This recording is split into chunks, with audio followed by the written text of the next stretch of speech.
جو بلڈنگز ٹوٹ رہی ہیں یہ ایک سیٹ اپ ہے. یہ کوئی کلائمیٹکلی یا انوائرمنٹلی طریقے سے نہیں ٹوٹی جا رہی. ان کو کوئی بھی انوائرمنٹ ہیزرڈز نہیں ہے. یہ سارا کچھ ہوتا ہے ویکینڈز پہ جب سیٹرڈے سنڈے ہوتا ہے. ان کو اندر سے آرام سے توڑ کے ان کے فساڈز کو ونربل چھوڑ دیا جاتا ہے، جس کی وجہ سے ان کی اسٹرینتھ ویک ہو جاتی ہے اور یہ کولیپس کر جاتے ہیں. وہ اکثر سنڈے والے دن ایک ایکٹیویٹی ان بلڈنگز کے اندر نظر آئے گی. آپ جائیں، آپ دیکھیں، آپ ڈاکیومنٹ کریں، آپ کو نظر آئے گا 2-3 پٹھان لگے ہوئے آرام سے توڑ رہے ہیں. ہیریٹیج بلڈنگ کوئی بھی پرچیز کر سکتا ہے، پر اس کا جو لیگل ایکشن وہ یہ ہے کہ وہ اس بلڈنگ کو رکھے گا، خیال رکھے گا، اس کو توڑے گا نہیں، اس کو سنبھال کے رکھے گا. اور اگر اس کے اندر اس کو اڈیپٹیو ری یوز کرنا ہے یا اس کو کچھ ماڈرنائز کرنا ہے، وہ الاؤڈ ہے اس کو اندر سے کرنا. رہی بات پرچیزنگ کی، آپ بالکل پرچیز کر سکتے ہیں، مگر آپ کو لیگل تحت پہ آپ کو سندھ ایکٹ بائی لا جو 1994 کا ہے اس کو سمجھنا پڑے گا کہ اس بلڈنگ کے ساتھ میرا ریلیشن شپ کیا ہوگا فیوچر میں. جو بلڈنگ اون کرتا ہے بندہ، جس کی پرخوں کی پراپرٹی تھی، وہ اب اپنا ہاتھ نکالنا چاہتا ہے، کیونکہ اس کے ذہن میں یہ بٹھا دیا گیا ہے کہ ہیریٹیج بلڈنگ کو اون کرنا مصیبت ہے. تو وہ اپنی کم اماؤنٹ میں اس کو بیچ دیتا ہے، کیونکہ اس کو اپنی جان چھڑانی ہے. اس سے 3 ڈپارٹمنٹس ہیں، ٹھیک ہے.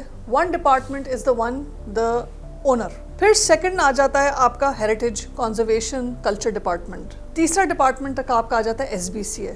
ان تینوں ڈپارٹمنٹ کے علاوہ آپ بلڈنگ کو کچھ نہیں کر سکتے. جہاں پہ جینوئنلی آرکیٹیکٹس انوالوڈ ہیں جس پروجیکٹس میں، وہاں پہ ہیریٹیج بلڈنگز بالکل سیف گارڈڈ ہیں. کٹرک مینشن آپ لے لیں، ٹھیک ہے. نیشنل فوڈس کا مین ہاؤس ٹرسٹ میں نے کیا تھا، بالکل ٹھیک ہے. ہم نے تو کوئی وینڈلزم نہیں کیا. ریئل اسٹیٹ ڈیولپر کیوں انڈیپینڈنٹلی پروجیکٹس بنا رہا ہے؟ تو اگر ہیریٹیج ڈپارٹمنٹ اور SBCA سختی ڈالے کہ آپ آرکیٹیکٹ کے علاوہ اس بلڈنگ کو نہیں چھو سکتے، تو ڈیولپر کے جب ساتھ ایک اٹیچ ہو جائے گا آرکیٹیکٹ، اور آرکیٹیکٹ کا ورنہ لائسنس کینسل کر دیں آپ لوگ جیسی بلڈنگ گرے. کیوں آرکیٹیکٹ کے علاوہ؟ اور جب ان کے پاس پیسہ کم پڑ جاتا ہے، گودانوں میں آگ لگوا دیتے ہیں، بلڈنگ ہو جاتی ہے ونربل. پھر بھی ونربل نہیں ہوتی کیونکہ فلوروں کے اندر اتنی جلدی آگ سٹون میں گھستی نہیں ہے.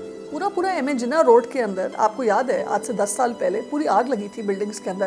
ڈینسو ہال سے لے کے پورا افیکٹڈ تھا، حامد مارکیٹ پورا ایریا تھا. وہ کیا ہوا تھا؟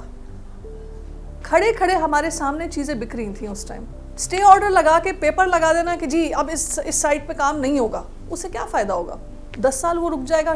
Real estate developer, you are dealing with real estate developers here, and that's not the problem. That doesn't fear me. وہ مجھے اس کا ڈر نہیں ہے. ڈر مجھے اس بات کا ہے کہ روز مرہ بلڈنگز ٹوٹ رہی ہیں اور اس کی نہ ڈاکیومنٹیشن ہوتی ہے، نہ اس کی کوئی سرویلنس ہوتی ہے، اور نہ اس کے اوپر کوئی اور انسان لکھ رہا ہے کہ جس کے تحت ہم یہ کہہ سکیں کہ there are factual information here and where is the government.